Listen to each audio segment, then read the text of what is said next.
Welcome to another episode of Between Two Ellens. The Ellens are really excited to have our guest here, Marilyn Luper Hildreth. Thank you so much for being Between Two Ellens. Oh, thank you for inviting me. There's been a lot that's happened this year, but we could go all the way back and talk about things and where it started, but it's really up to you. My only question is, I love to talk about moms. I love my mom, and Ellen and I, of course, we talk about ours, and I know that you talk about your mom a lot. So if you want to start there. Of course, I love to talk about my mom. My mother was an educator.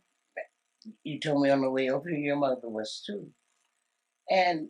But my mother was teaching day in and day out.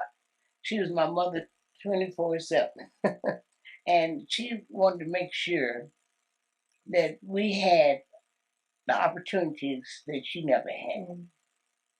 And it's so funny because in her house, if you couldn't spell it, you couldn't eat it. And it didn't take you long to learn how to spell cheeseburger. So everything was a lesson. Mm. She taught us how to do 100 math problems in a minute. As a matter of fact, she had addition, multiplication table, division, and subtraction. And she put 100 problems on a sheet. And we said, Mom, nobody does 100 math problems in a minute per page. Mm. She said, oh, you all going to do it. I took a word for it. So every day we come home from school, we would take these pieces of paper and do our math. And so we could do it in a minute. I guess that's why we're so good at math now. But she was always using an opportunity to challenge us in education. Where a lot of kids got a lot of toys for Christmas, we got books. Mm. She was the type of person the kids loved to be around. We had a small house, and I call it a shotgun house. You could stand outside on our front yard and look through the house. And everybody loved to be over there. We didn't have any money, but she always fed all the kids. Mm-hmm. And we never ran out of food. I asked God, you better explain that to me. But we would have so much fun over there, and they loved to be around. And she taught school for over 40 years. And even as time has progressed since her death, I meet people out in the public and at the grocery store, wherever, and they say, your mother taught me. And I was president of her class. I was speaker of the house. And they just go on and on. I said, oh, I'm sure you were good. And your mother never forgot me because I was your mother's favorite. I said, I'm sure you were. What's your name? But she loved education, and she really believed that all kids could learn. Mm-hmm. And now, where did she teach, and what did she teach? Now, you asked me where. Mm-hmm.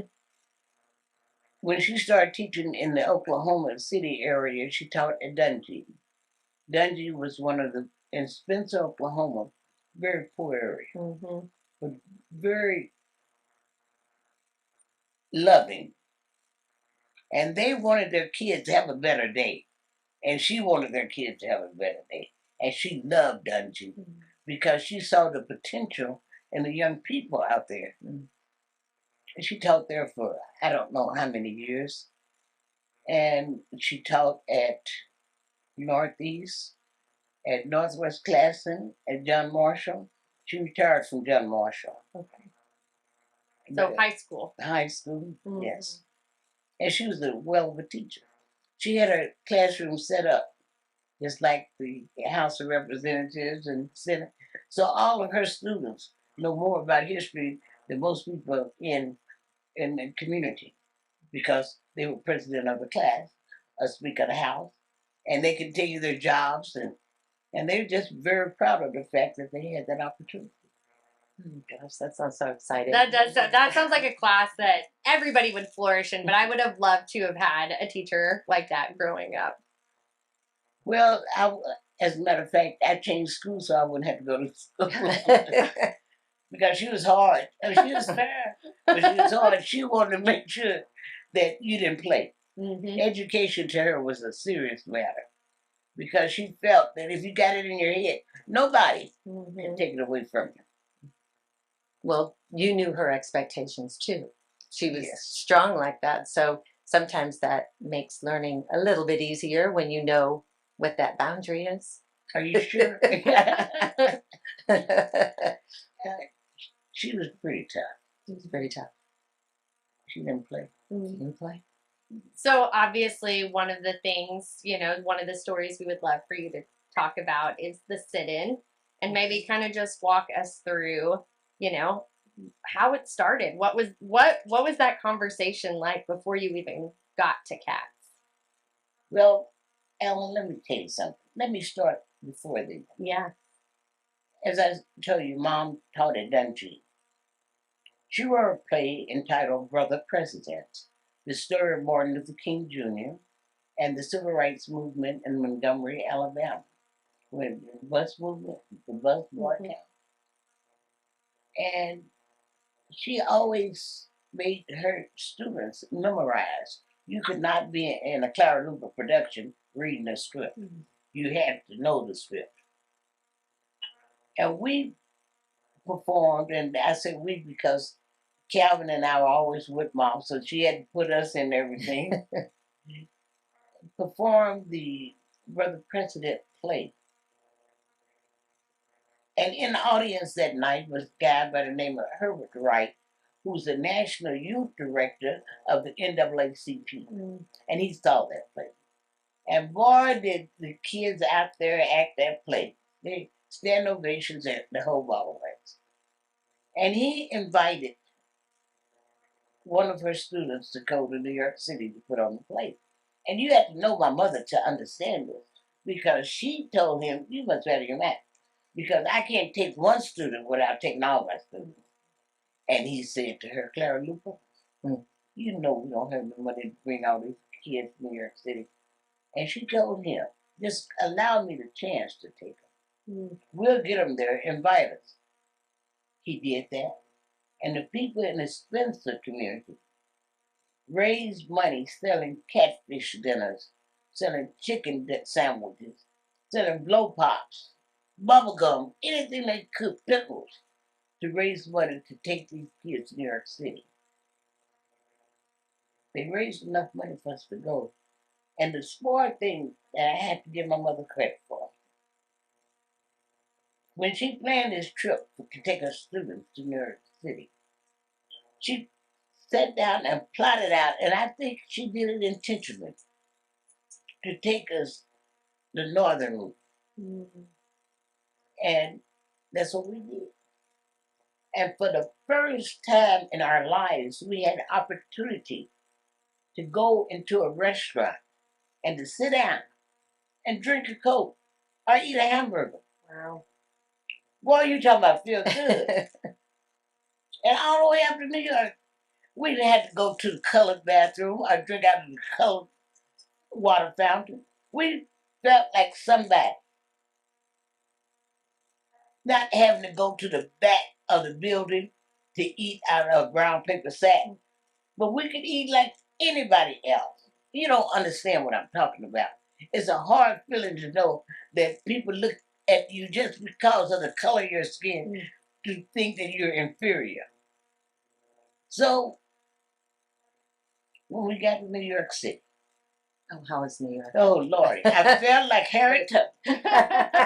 A little bit of freedom is a dangerous thing. And I enjoyed the opportunity to be treated like anybody, a somebody, and not a nobody. Yes. So we put on the play Brother President in front of the NAACP National Convention. And they gave us all kind of standing ovations. Oh, wow. We were proud. Oh, we were proud. But then we had to return home. I was just going to say, how hard was that? Like We came back to the South. Oh, wow. Facing the same age-old discrimination and segregation and bigotry that we have faced all of our lives, Wow. that we have become accustomed to as Black people. Mhm. My mother used to tell us that in America, when you're born Black, you live Black and you're going to die Black. So never forget that. People can change a lot of things, but your Blackness, you never can change. So we came back to the South. Came back. And we were sitting on the bus and we were saying, oh, I like the way it felt going up here to New York City, but I don't like the way it feels coming back. Mhm. So, knowing my mother, she said, well, come up with some solutions. And we had to, she asked us a simple question. What is it that you want to see changed in Oklahoma? And me, a hamburger meant a lot of things. Yeah. Well, you could spell cheeseburgers. Yes. And I said, to just be able to go in and, like any other kid in America, and sit down and have a hamburger and Coke. Well, we met with after we got back, the members of the youth council and the advisors, we met with the restaurant association here. And they said that they had to meet with their clientele. They came back with the decision that the people in the restaurant association did not want to open their doors to people of color. So, and we were discussing it one night out in the front yard because we didn't have a building. The youth council met out in our front yard at 1819 Northeast Park. And we were sitting out there. And listen, it just didn't happen. This is over a period of time, a period of negotiation. And it seemed like it was forever. And I came up with the suggestion that we would go down to Cat's drugstore and we would sit down there until they served us. Now, I have a brother named Kathy. You have a brother, so you know how brothers are. So you know you're going to get us killed. Oh. Those white folks going to kill us in Oklahoma City because of your mouth. I said, no, we can just go down there and be quiet and sit in, and they're going to serve us. So how old were you then? I was 9 and I would turn 10 in September. Wow. So we went down there. We had to debate why we should go down there and why we should not go down there. But my mother would always teach us to debate an issue. We would even debate who had the most sense, a man with a hair or a bald head. She would come up with anything. So we had the discussion about why we should or should not go. I won. And Kevin said, okay, Meryl. We went down to Cat's drugstore. He stood by you. And it was 13 of us. It was actually 14 of us. But one of the ladies voted out. Mother said she could not go in because nobody knew Right. what would happen. Mm-hmm. We went in there and went to the counter and sat down. And they said, what can we do? Can we help you? Yes, we want a hamburger and a Coke. They said, we don't serve your kind. My kind. Yeah. And so then you just sat. Just sat. And we have been learning the essence of passive nonviolent resistance, of Gandhi's theory, and Martin Luther King's theory of passive nonviolent resistance. When somebody kick you, move your foot. When they spit on you, wipe it off. When they hit you, turn the other cheek. old as the Bible itself. The Lord, did we not know that we were going to have to implement it? And we went after we sat there with cats that night. They didn't know what to do. These people lost their minds coming down here. We could go down to town and buy anything that we wanted, as long as we didn't try on the clothes, shoes, hats, or anything, as long as we did not, because of the fact that our skin was black. Now, my grandmother would buy our shoes, but she would take a string and measure our foot before she would go downtown so that she could buy some shoes. Same way with clothes and hats. So the theory of segregation and discrimination was cold, especially to those of us that were victims of the system. We left Cash Drugstore that night. They didn't serve us. How long did you stay? Like how Until long? closing time. So How 3 many? hours? Yeah. 2 hours? It was longer than that. It was longer than that. And then And during that time, customers would come in, see you, and someone started to spit on you, and then someone else thought that they could do it? not then. Not then, okay. Not then. Because they didn't know what, they thought we had lost our minds coming Yeah. down Oh, okay. to that counter. They just left you alone. Yeah. They assumed it was one time. Mhm. And then They didn't know we you. just we didn't know we had to terminate.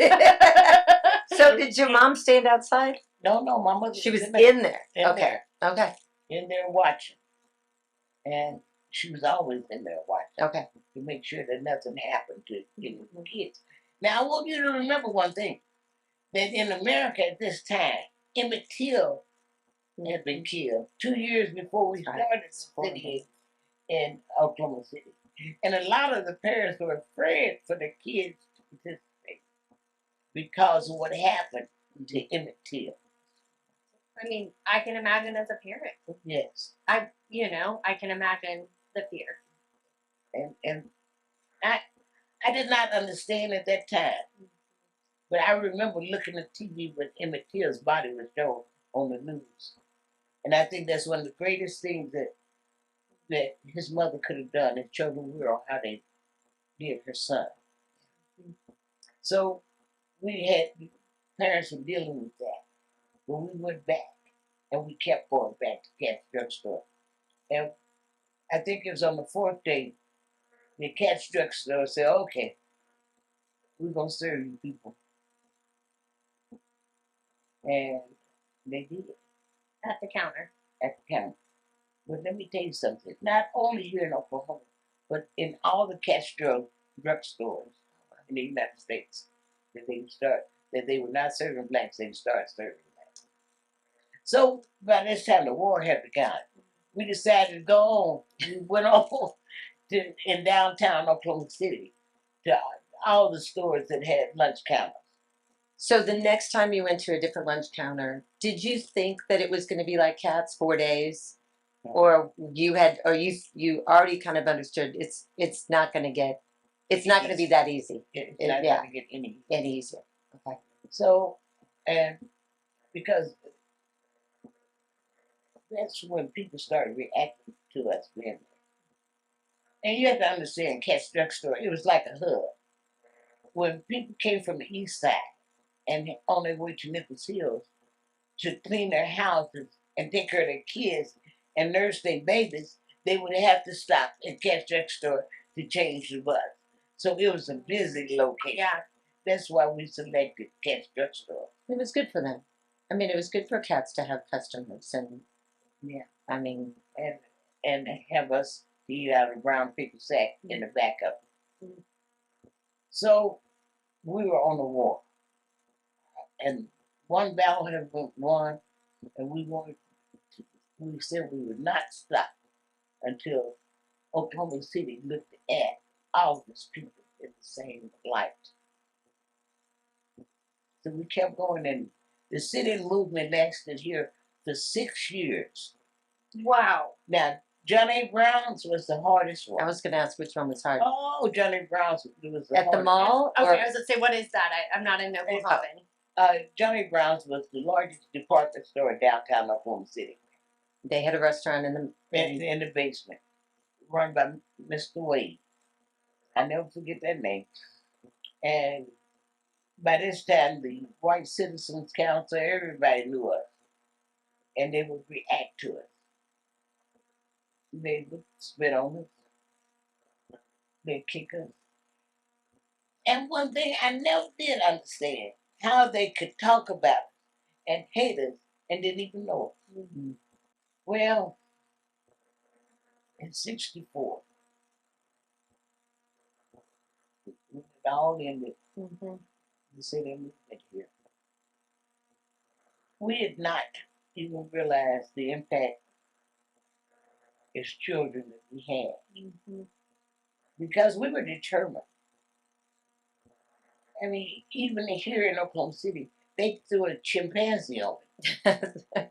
Why me? Yeah. And my mother said, and I said, I know my mother's lost it now.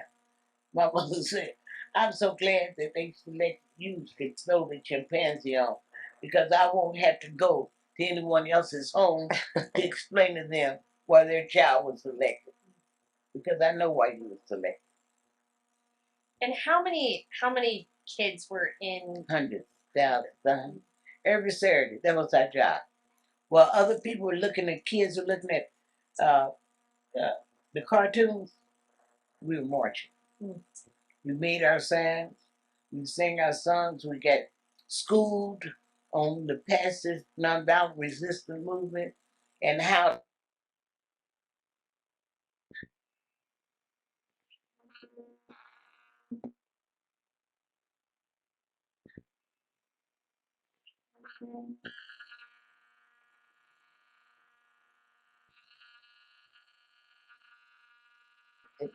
Was Mr. Wade gone or was no, what I really don't know. I know that I tell you what I do know. okay. Miss Brown had called my mother and asked to see her.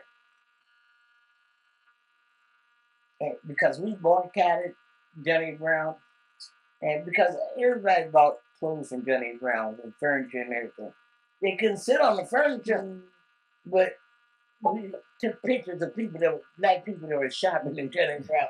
It was not a popular thing to do. So she called it in, and her mom had this long talk. And Miss Brown loved Mom. As a matter of fact, Mom said that when they met and they talked, they both cried. So, you know, and that's when we realized that segregation is the way of everybody. And when my mom told me that when Mrs. Brown's husband had died, she never did change the room. And she said that she was such a lonely person.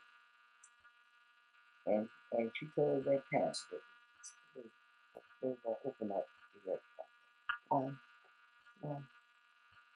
So one of the things that touches me, like from the very beginning of your story, was your mom asking, "What do you want to do?"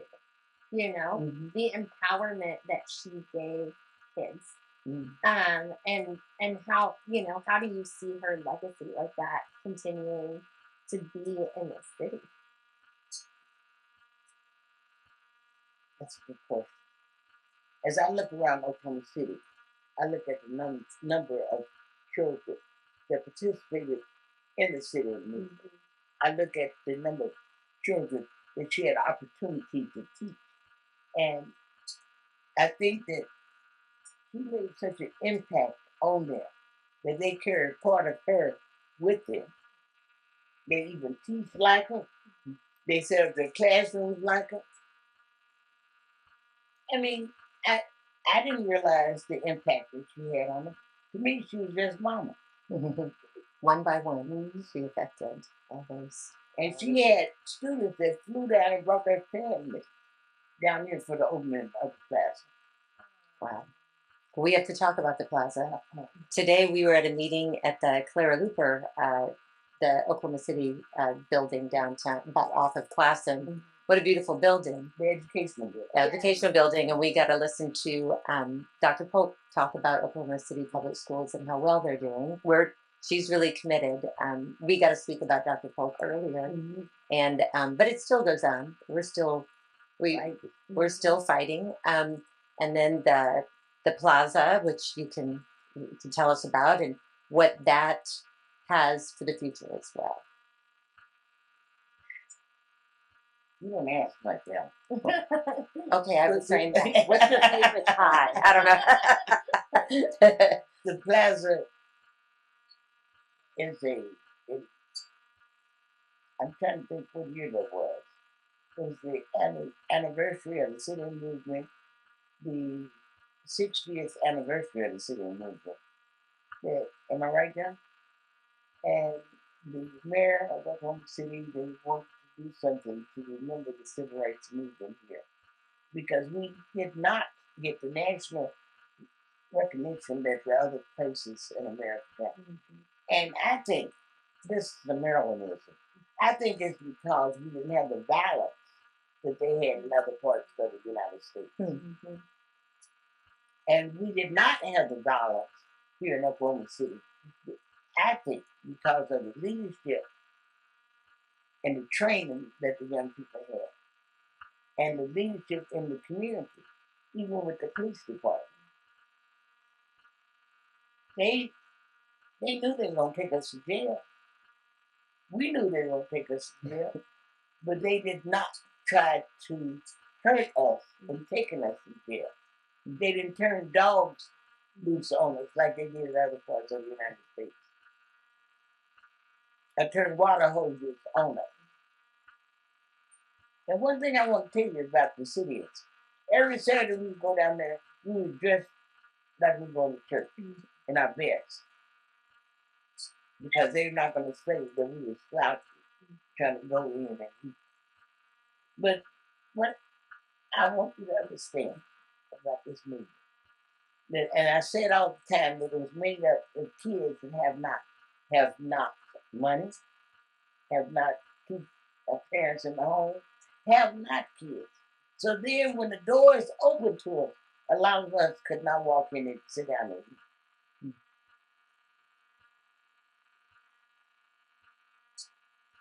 That changed though. It wasn't about money. It wasn't about getting the hamburger, really. No, it wasn't. It was about democracy. It was about it. See, one thing leads to another. And if you take away a person's hopes and dreams and aspirations, and I was telling you that my mom taught us about this fish bowl. She said, she would tell us all the time, I don't want you to swim in this fish bowl. I want to throw you out so you can swim in the ocean. But when you go out to swim in the ocean, you have to be prepared. And that's the philosophy we use with not only her kids, but with the kids in the community. What did she used to tell them? It's not that they're smarter than you, or that you're not dumb, or what was that? She would tell us all the time, no one is smarter than you are. They just outthink you. Spend some time thinking, concentrate, and you can be as smart as anyone else. So the plaza gets built and dedicated this year. On the 60th, you've started the process, right? Okay. Yes. And they thought that the marathon we were going to have a plaque, but they put together a committee, and John Kennedy and Reverend Cooper were the co-chairmen of the committee, and they brought us all in. And I never will forget this one day in particular, as we were able to meet each other and find out about each other. John Kennedy passed out a piece of paper paper. I said, what in the world is this man doing? He said, I want you to put down on here what you would like the president to be like. And that's what we did. And it went from there. And I had the opportunity, everybody had a role to play on this committee. And mine was to make sure that the individual structures were lifelong. And that was my job. And I tried to do it well. You were good at it. And we went from New York City, and we found out the people that put together the artwork, and it kept making me realize the impact that the civil movement and these 13 kids had. And I'm sorry, I just We're here for it. We did not understand everything. But the one thing that we did understand was bigotry and hatred and this dislike for us. And I would ask my mother all the time, so Mom, how can they hate me so much? And they don't even know my name.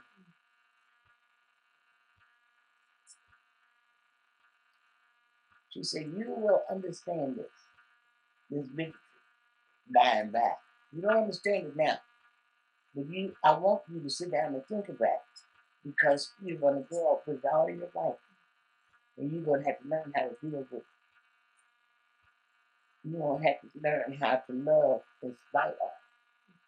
If you're not responsible for how other people treat you, but your responsibility is how you treat other people. You're not listening to some of your happiness. That's right. I'm not going to let you or anybody else take my job.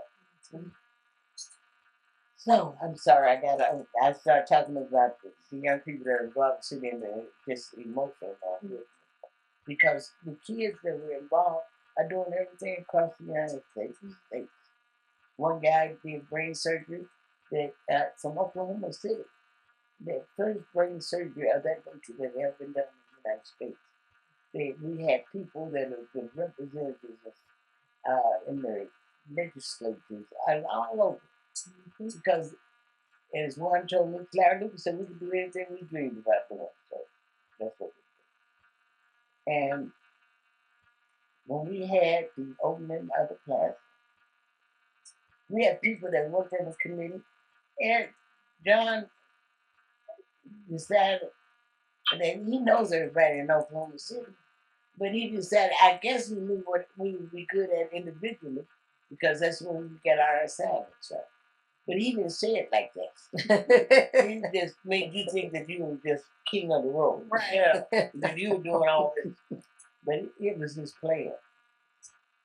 That's what I believe. And we got it done. And we just had the opening of the plaza not too long ago. And it was wonderful. It was wonderful. And people came from all over. And as I looked out in that audience, I said, oh my God. I wish that my mother could have lived to see this day in Oklahoma City. And I felt her presence as I was talking that day. And it seemed like she was just staring at me. I said, Mama, I'm talking to my mother. I can sit down and she would say, But she didn't talk. But, no, she didn't talk. I just felt her presence there. And I felt her love there that she had for so many people. And the changes that she wanted to see in Oklahoma City. I was saying your dreams are becoming a reality, Mom. Smile. And you know, if you think about that day, it started raining at the beginning and it was cold and stuff. And then all at once the sun started shining. I said, that's nothing but love. The music was great. So many people. How many people showed up that day? I don't know. I read where some people said it was 5,000. Wow. And it was people all the way down to Reno and turning the corner and moved down by Selnova and turning the corner. I don't know. There's a lot of people there.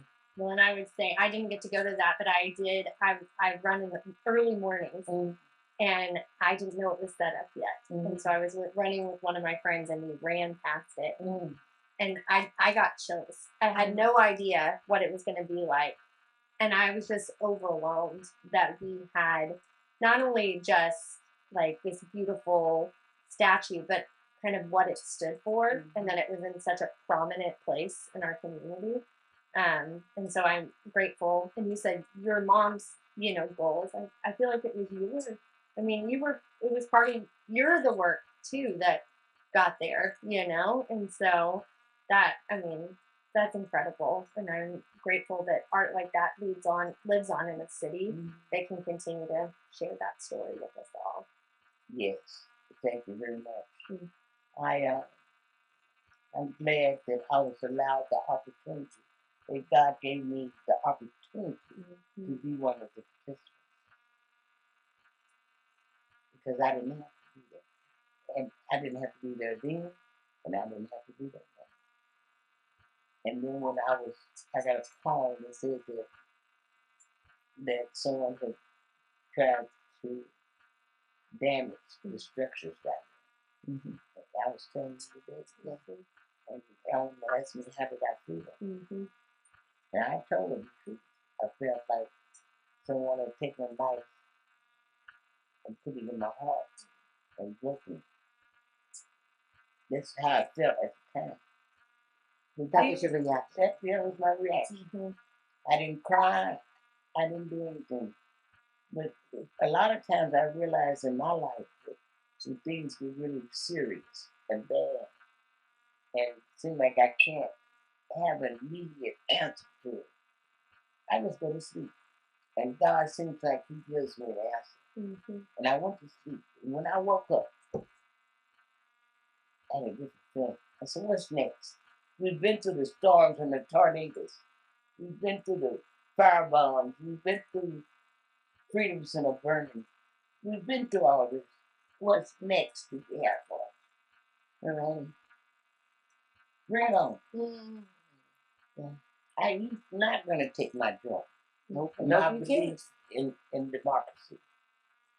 And my belief in people.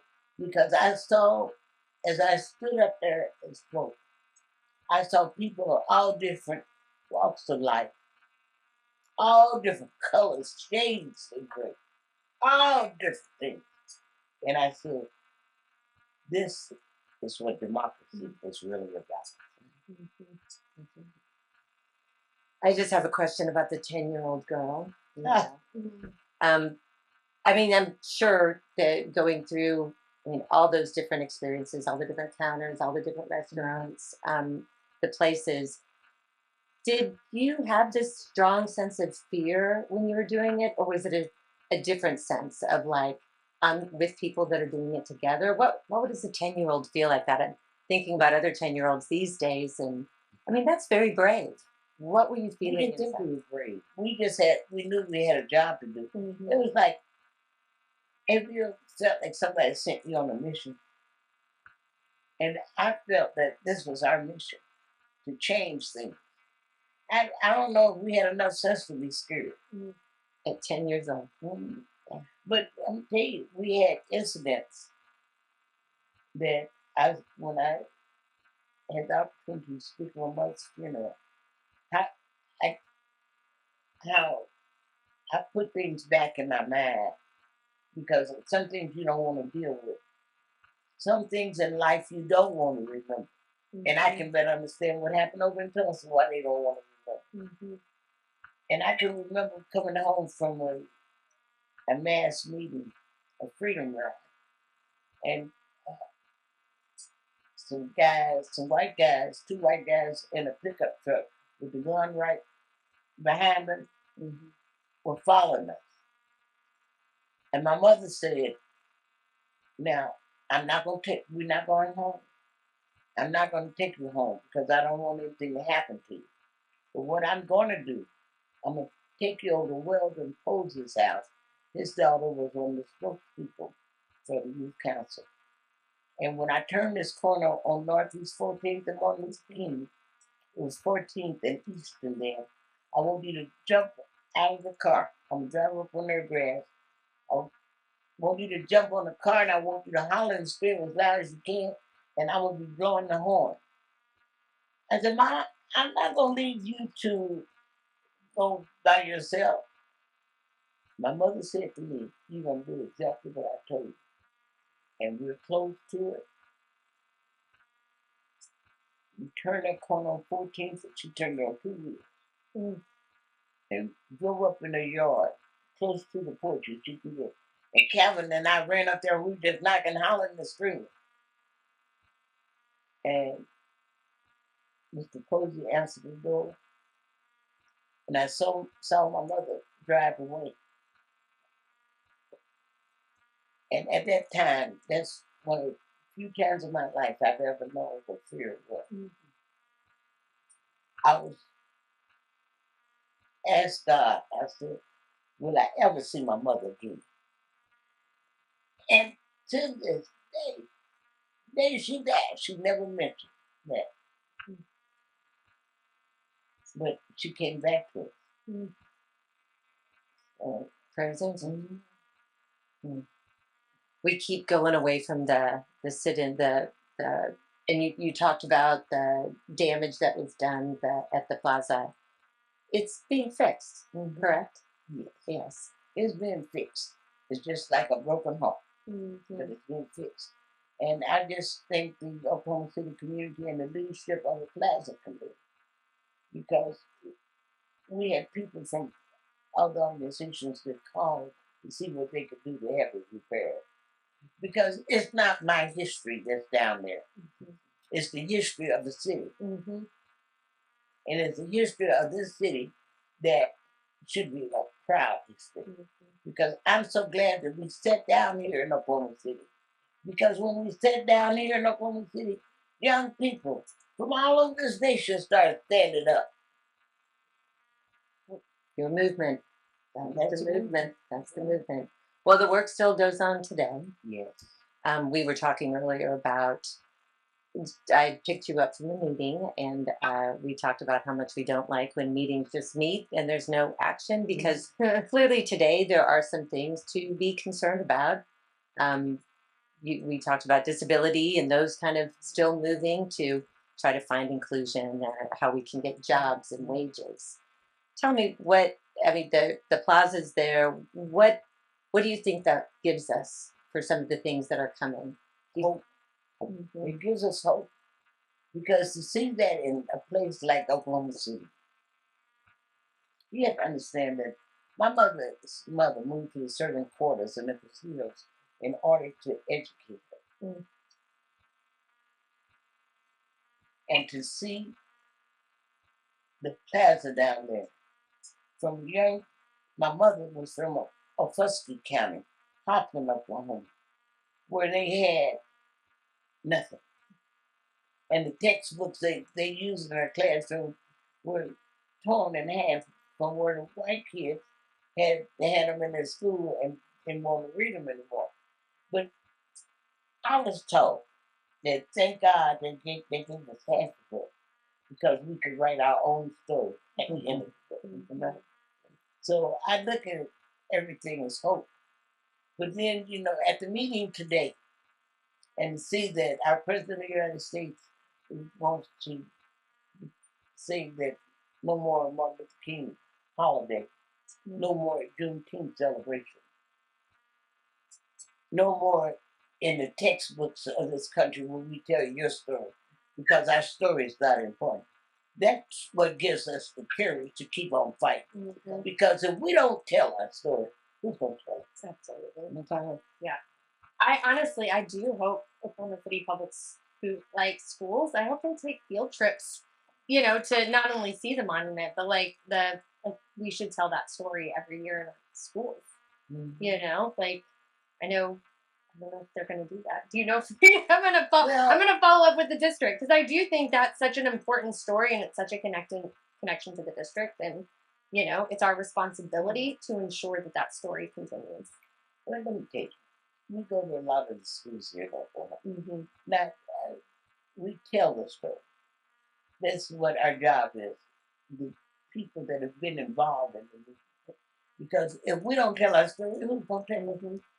The detail on the monument, the buttons on the back of your dress. Oh. I love those glasses, those cat eye glasses of yours, and just the detail itself. It's so well done that gives it even more of a statement, and that it is important. It's beautiful.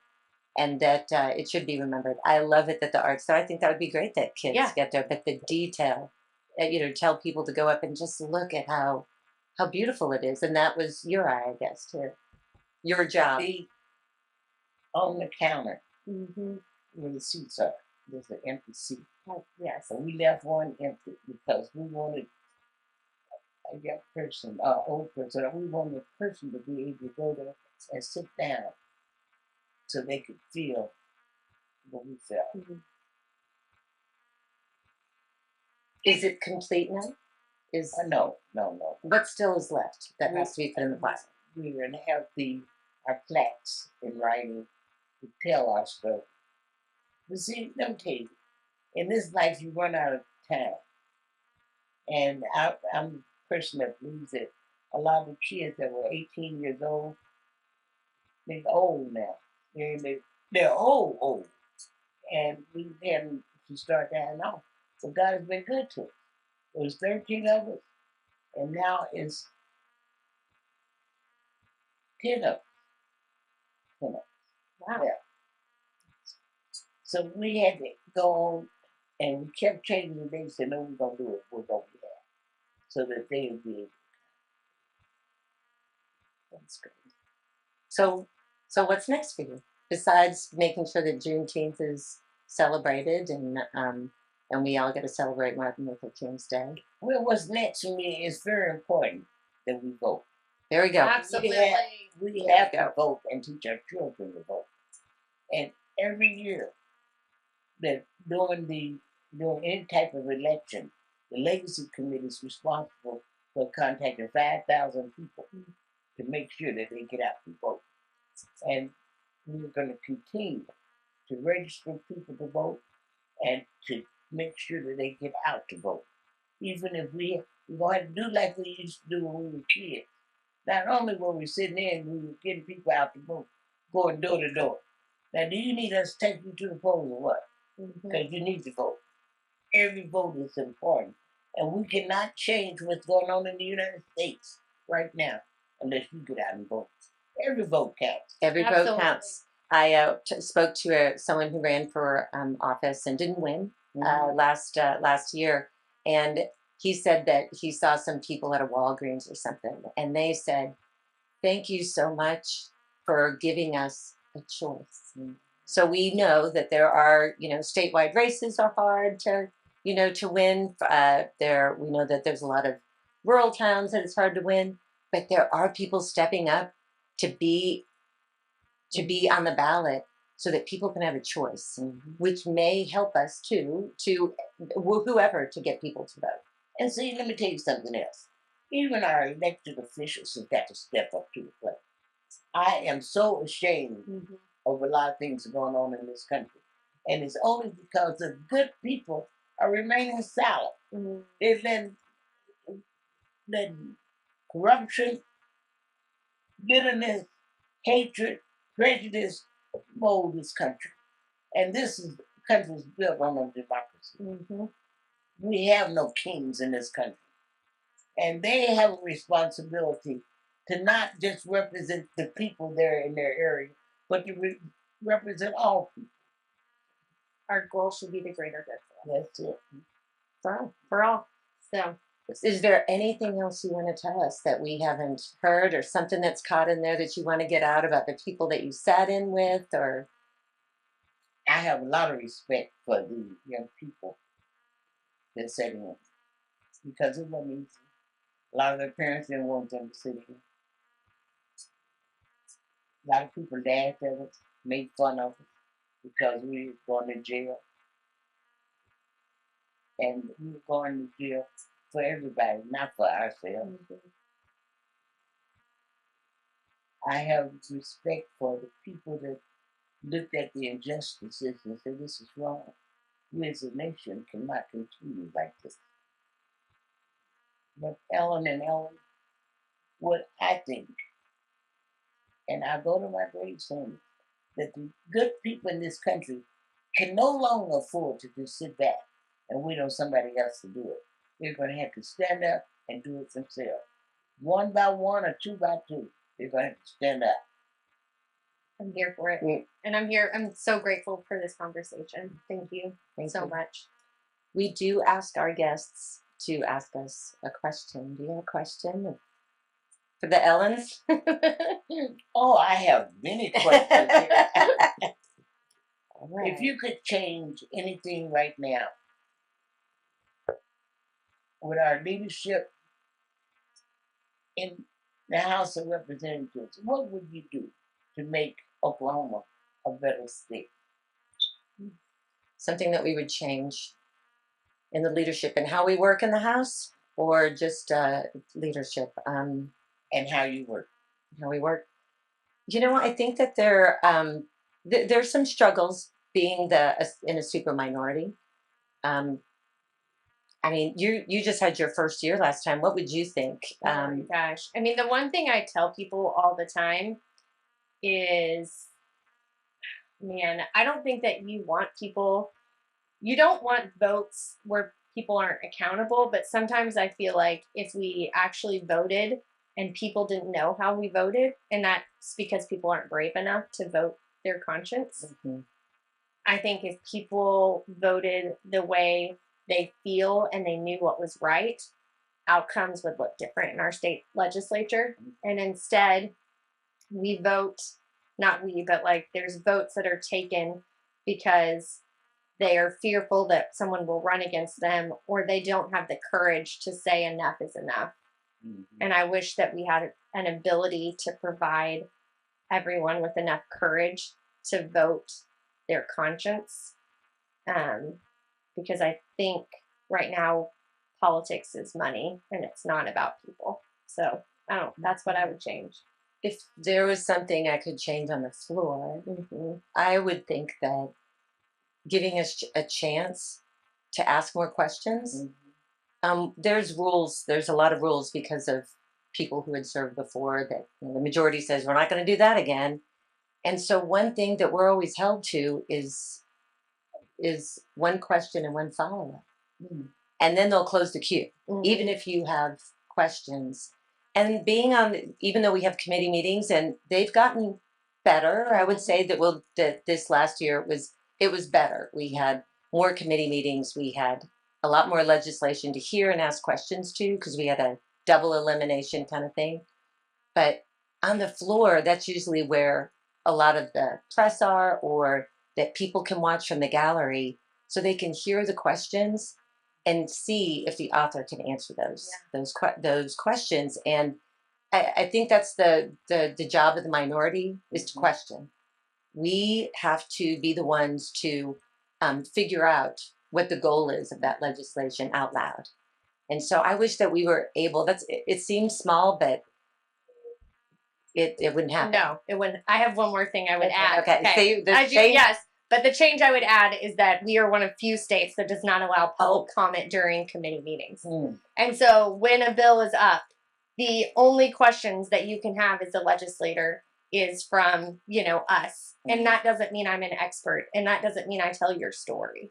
And so many states allow the opportunity for constituents to share a story, even if it's 3 minutes, or share why that bill would either positively or negatively impact them. And we have removed people from the process. And so I would bring people back into it. So it's up to the chair. Sometimes there is, but we know that it's not a hard and fast rule. It's not a standard that we practice. But the Senate Democrats started something which was a public comment sort of place. And over the summer, we talked about education and budget and policy ideas. When you hear from people, and we stayed up very late listening to people they had 3 minutes to tell what they wanted to say or what they wanted to change or a question they had or whatever, their statement, it was hard to hear how a lot of people they drove from all over the state to be in person. The sad thing is there wasn't a showing on the majority, but and it wasn't taped, or I don't think there's any record of it. But those people left understanding what democracy is, and gave them back in their small towns even that idea that they could make a change. Yeah. So and gave them some hope. Absolutely. So I think we're working a little bit towards some changes, but attitudes are the hardest to change. And fear drives a lot of the stuff that we are constantly on the defense of. But hope that we don't take away anyone's vote these next session. But it's become something that you have to look out for, and so we're hoping to hang on to the votes. Thank you so much for Thank you so much today. Here. We appreciate it. You're welcome. Invite me back. We will. Thank you so All right, much for joining. Thank you.